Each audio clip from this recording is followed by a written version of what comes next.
Halo, bertemu lagi dengan Widuri di channel Motividuri. Kali ini video yang akan saya bawakan kembali berisi tentang filosofi dari motif masker sulam. Nah, masker sulam yang ini merupakan hadiah istimewa untuk sahabat saya yang baru menikah.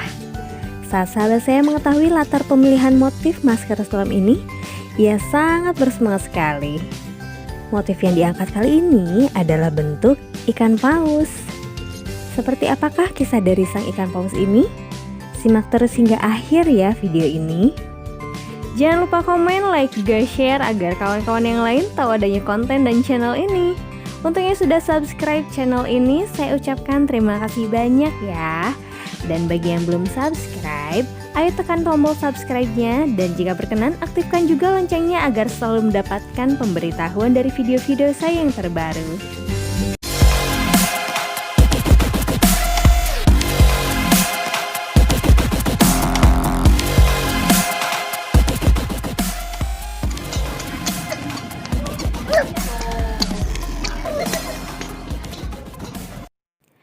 Semacam filosofi ikan paus dalam permasalahan hidup. Pernahkah merasa hidup selalu dalam masalah? Kiri, kanan, depan, belakang. Rasa-rasanya setiap melangkah selalu saja bertemu dengan masalah. Andai pernah, kemungkinan pernah juga merasakan tingkat stres yang bertahap. Keseharian kita erat berdampingan dengan apa yang kita sebut dengan masalah.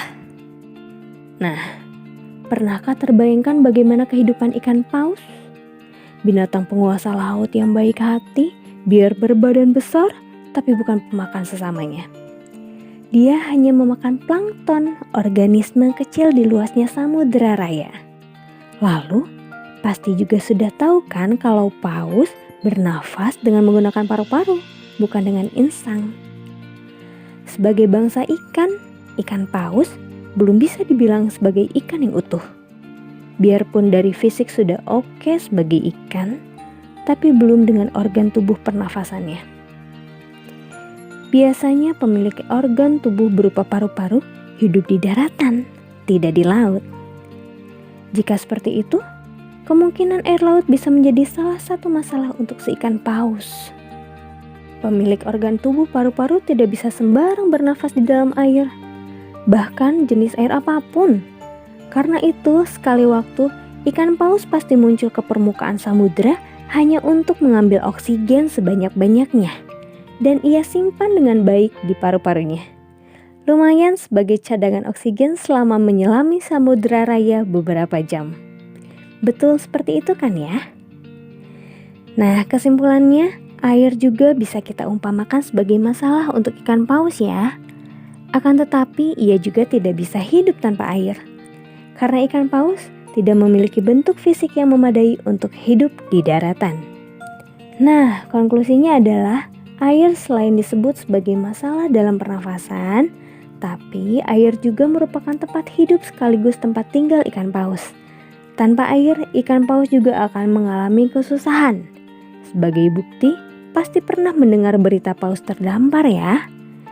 Dia tidak bisa berbuat apa-apa, hanya terdiam dalam keterdamparannya. Begitu juga dengan manusia.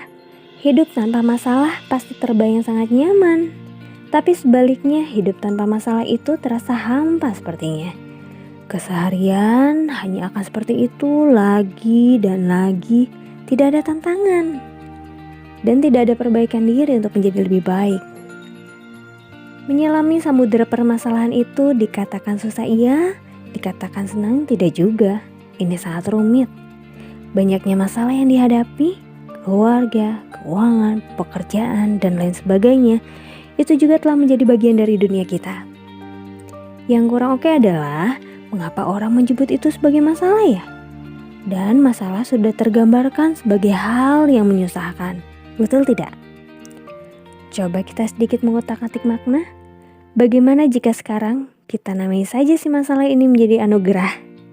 Masih ada kesamaan lah ya. Suara akhir kata sama-sama ah. Kita coba mengambil sisi-sisi positif dari semua permasalahan itu. Andai kita belum menyelesaikan atau menjalani masalah dengan baik, pasti tidak bertambah pula pengalaman hidup kita kan ya. Nah, masalah itu jika di dunia ikan, dalam evolusi ikan paus adalah air laut. semakin mewaterdinamiskan bentuk tubuhnya. Proses yang memakan waktu ratusan bahkan ribuan tahun itu berhasil memberi gambaran tentang ikan paus sekarang ini. Kurang lebih seperti itu. Nah, permasalahan pun begitu. Mereka datang bukan tanpa maksud dan tujuan, melainkan untuk semakin mempertajam intuisi kita untuk menjalani kehidupan. Kita harus memiliki pengalaman hidup yang banyak agar kelak anak-anak kita dapat belajar banyak juga dari kita. Yuk mari kita coba belajar sedikit dari si ikan paus yang baik hati tadi. Walaupun kita harus ditakdirkan hidup dalam samudera masalah, ada waktu biarpun tidak lama untuk mengambil nafas keberanian agar dengan segera menyelesaikan masalah-masalah dengan baik. Ini sebagai bekal untuk kembali menyelam ke samudera permasalahan lagi. Lalu, jangan meremehkan orang di sekitar kita, karena mereka bisa menjadi dua peran sekaligus, tergantung bagaimana kita menyikapinya, dan menempatkan mereka akan menjalani posisi dan peran yang mana. Mereka bisa menjadi nafas keberanian, juga mungkin bisa menjadi masalah baru.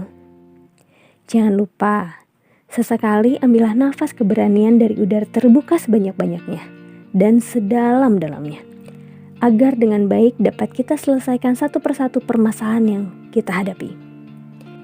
Oh, dan ingat, bernafaslah di udara yang terbuka, terpenting lagi di daratan, karena kita manusia, bukan ikan paus.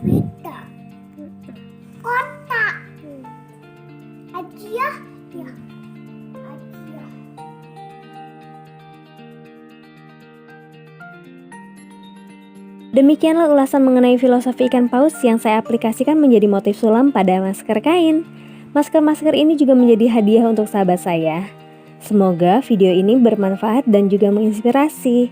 Jika ada saran dan masukan, ayo sampaikan saja dengan cara menuliskannya di kolom komentar. Jika konten ini bermanfaat, jangan lupa like juga share agar yang lainnya dapat mengetahui konten dan channel ini. Ayo yang belum subscribe, silahkan tekan tombol subscribe-nya. Juga aktifkan loncengnya agar selalu mendapatkan notifikasi dari video-video saya yang terbaru. Terima kasih ya.